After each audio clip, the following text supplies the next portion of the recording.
Halo pemirsa televisi edukasi dimanapun Anda berada, apa kabarnya hari ini pemirsa? Senang sekali saya Daniar Bahar bisa menjumpai Anda kembali masih dalam siaran pendidikan interaktif di televisi edukasi, televisi yang santun dan mencerdaskan. Dan kali ini tetap sama kita akan melakukan pembahasan tentunya kali ini seputar SMK Pertanian, yaitu mengenai okulasi, tentu saja bersama dengan Bapak Insinyur Iskandar Hadianto MM dari P4TK Pertanian Cianjur. Kita sapa dulu Bapak Iskandar. Halo Pak, apa kabarnya hari ini? Baik-baik. Iya, kali ini kita akan membahas tentang okulasi. Tentu saja itu berhubungan juga tentang perbanyakan tanaman ya Pak ya? Benar, berhubungan dengan perbanyakan tanaman. Iya, silakan Pak disapa dulu adik siswanya sebelum kita mulai. Siswi SMK Pertanian seluruh Indonesia dan pemirsa yang berbahagia. Kali ini saya akan membahas tentang perbanyakan tanaman secara vegetatif melalui okulasi. Iya, baik itu dia. Terima kasih Bapak. Karena sebelumnya kita sudah membahas tentang perbanyakan secara generatif ya Pak ya. Kali ini kita akan membahas secara vegetatif tapi dengan cara okulasi. Seperti apa cara okulasi dan juga bagaimana syarat-syaratnya atau mungkin langkah-langkahnya nanti kita akan bahas lebih lanjut lagi. Tapi sebelum itu kami memiliki tayangan yang menarik tentunya seputar tentang okulasi. Silahkan ini dia.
Pastinya adik siswa sudah jelas sekali ya mengenai tayangan barusan, yaitu ada beberapa langkah di situ ya Pak ya. Silakan Pak menjelaskan masing-masing langkah apa itu dalam tayangan barusan. Terima kasih adik-adik siswa SMK Pertanian seluruh Indonesia dan pemirsa yang berbahagia, bahwa okulasi yang sudah ditayangkan tadi, bahwa okulasi itu harus dipersiapkan tentang batang bawah dan batang atasnya. Karena okulasi itu perpaduan atau gabungan antara perbanyakan generatif dan perbanyakan secara vegetatif. Sehingga secara vegetatif itu diambil entresnya pada kebun induk, entresnya kemudian ditempelkan, karena yang dinamakan okulasi itu adalah tempelan atau budding. Kemudian disesuaikan dengan jendela yang ada di batang bawah. Setelah itu ditempel, maka kita ikat dari bawah ke atas, supaya apa? Supaya tidak terkena air hujan dan sebagainya. Dan pada gilirannya nanti kalau sudah pertumbuhannya sudah mempunyai dua daun, itu maka akan dipotong batang bawahnya setinggi kira-kira 2-3 cm. Setelah itu kita biarkan, kalau sudah pertumbuhan itu memang mata tunas mati ternyata hijau, mata itu dikatakan masih hidup, kemudian kita potong lagi nanti beberapa saat kemudian 1 cm itu di atas batang bawah.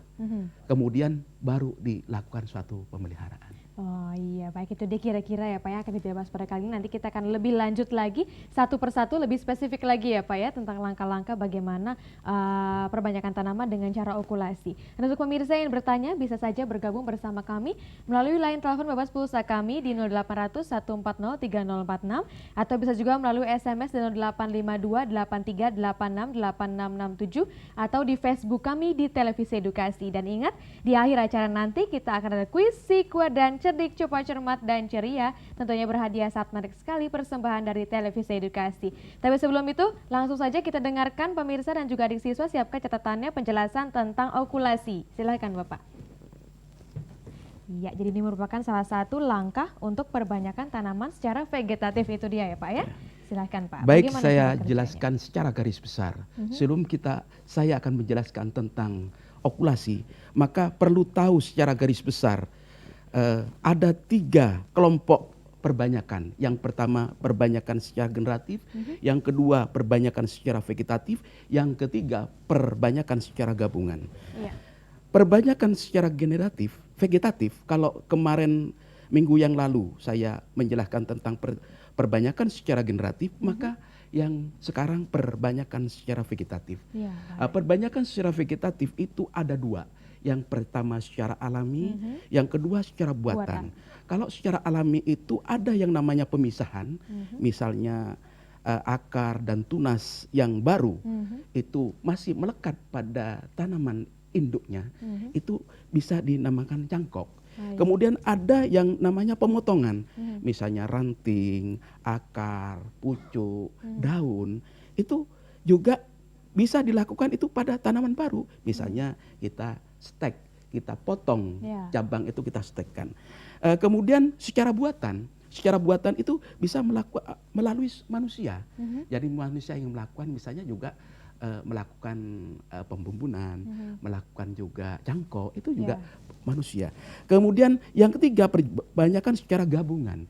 Perbanyakan secara gabungan ini itu mempersiapkan generatif dan vegetatifnya, karena menghasilkan bibit yang terdiri komponen batang bawah dan batang atas. Nah, di sini peran batang bawah dan batang atas ini yang diperuntukkan ada 2, yaitu okulasi atau tempelan atau bedding.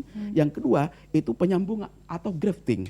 Kalau grafting itu ada sambung celah, ada sambung sisi dan sambung pucuk. Tetapi pada okulasi ini adalah menempel dengan satu mata tunas. Kemudian apa sih sebetulnya yang dimaksud dengan okulasi? Okulasi itu suatu perbanyakan tanaman melalui tanaman yang generatif. Artinya iya, bagi perbanyakan tanaman bagaimana itu cara kerjanya ya, sebenarnya? untuk mempersiapkan batang bawah, yang pertama diusahakan dengan mempersiapkan biji yang pertama. Yang kedua, biji disemai, baik menggunakan persemaian di lapangan maupun dalam suatu wadah. Ya. Kemudian juga biji dipelihara sampai tumbuh dan berumur 4-6 bulan. Kemudian batang bawah yang sudah berumur antara 4-6 bulan untuk tanaman durian itu. Tetapi untuk tanaman rambutan biasanya 8-12 bulan. Baik. Atau bisa kalau umur belum cukup tetapi diameter batang itu sudah sebesar pensil. Nah, itu yang biasanya dipersiapkan untuk batang bawah. Kemudian di samping itu karena ini ada batang bawah dan batang atas pun juga harus dipersiapkan. Batang atas dipersiapkan dengan cara mengambil pada pohon induk. Baik. Kemudian yang kedua, mata tunas diambil dari pohon induk, baik dari cabang maupun dari rantingnya. Kemudian pohon induk harus memenuhi kriteria. Kemudian cara-cara pengambilan mata tunas dari pohon induk.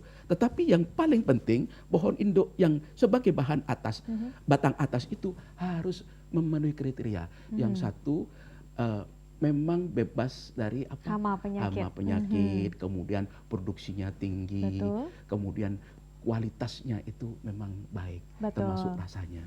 Seperti yang sudah kita jelaskan ya Pak ya di pertemuan beberapa minggu yang lalu tentang bagaimana merawat pohon induk, dan ini merupakan kelanjutannya ya Pak ya. Merupakan kriteria pohon induk harus bagus kualitasnya ya Pak ya, kuantitas dan juga tahan terhadap hama penyakit, itu dia yang harus diingat-ingat oleh adik siswa ya. Baik, dilanjutkan kembali Pak, kemudian setelah itu ada apa lagi tentang okulasi? Kemudian waktu untuk melakukan okulasi yang paling baik adalah pada saat kulit pohon mudah dikelupas dari kayunya. Kenapa itu Pak? Ya, artinya pada saat itu okulasi bisa dilakukan. Gitu. Pada saat terkelupas dari kayunya. Ini yang baik untuk melakukan suatu okulasi. Kemudian di samping itu ada cara okulasi. Cara okulasi itu lebar irisan itu 0,5 sampai 1 cm atau sekitar 1/3 kali lingkar batang dengan panjang 2 sampai 3 cm. Betul. Kemudian pengirisan atau penyataan batang bawahnya itu harus kita hati-hati. Karena andai kata itu dilakukan kemudian merusak pada tunas, itu mata tunas, maka keberhasilan dari okulasi itu akan sulit. Kemudian juga sayatan itu lebih kurang 20 cm dari atas permukaan tanah pada batang bawah tersebut. Betul. Kedalaman untuk irisan kira-kira setebal dari kulit batang. Nah, itu dengan maksud bahwa sayatan kemah 20 cm dari atas permukaan tanah itu dengan maksud supaya nanti akan dilengkungkan. Dilengkungkan supaya apa? Zat arah, kemudian atau nutrisi atau hormon itu bisa mengalir kalau sudah ada tempelan di situ. Baik, itu dia ya cara kerja okulasi. Nanti kita akan perlihatkan beberapa gambar tentang itu ya Pak. Tapi sebelum itu ada SMS yang ingin bertanya di nomor telepon 0816101 sekian-sekian. Pertanyaannya, apakah perbedaan okulasi dengan mencangkok atau menyambung? Baik Pak, itu dia. Karena ini merupakan ketiganya itu merupakan salah satu tipe dari vegetatif buatan ya Pak ya? Betul, silahkan Pak. Apa perbedaan okulasi dengan mencangkok atau menyambung? Ini pertanyaan yang bagus sekali. Bahwa perbedaan okulasi, kalau okulasi itu mempersiapkan batang bawah dan batang atas, karena batang bawah itu sebagai penopang untuk tanaman atau untuk entresnya, maka itu perlu dilakukan, ditempelkan. Dengan tempelan itu, dengan harapan akan menjadi tanaman baru nanti. Baik. Artinya dengan demikian kalau itu memenuhi persyaratan, maka dilakukan pemotongan sampai di akhir itu pemotongan dengan 1 cm di atas tanaman batang bawah, 1 cm. Kemudian setelah itu dilakukan pemeliharaan. Pemeliharaan itu bisa pengendalian hama penyakitnya, bisa penyiraman, bisa pemupukan. Tetapi kalau cangkok tadi masuk vegetatif tapi buatan, atau dilakukan juga oleh manusia. Contohnya kalau mencangkok itu kita harus melakukan irisan keseluruhan, penyataan keseluruhan. Kemudian kita kasih tanah atau kita kasih sabut dan sebagainya. Kita lilit, kita kasih tali atau ikat supaya dia bisa ini. Begitu tumbuh tunas dan begitu tumbuh akar, maka kita potong, kita pisahkan dari tanaman induknya. Induk ya.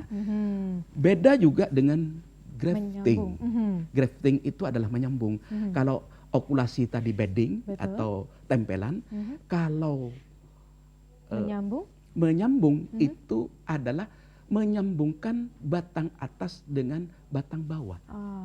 Baik. Contohnya itu bisa sambung pucuk. Kalau tidak bisa dilakukan dengan mata tunas, pucuknya kita ambil, kemudian kita pecah ini, kita pecah, kemudian kita sambungkan, kita ikat kembali. Itu bisa dilakukan pada tanaman buah atau bisa tanaman singkong, satu contoh. Singkong kan bisa dilakukan dengan penyambungan. Penyambungan bisa sisih miring atau sambung celah, bisa sambung yang di atas. Itu yang dilakukan kalau penyambungan. Itu perbedaan antara grafting, okulasi dan cangkok. Iya, memang berbeda ya Pak ya, satu dengan yang lainnya, tapi memang itu merupakan salah satu jenis dari vegetatif itu dia.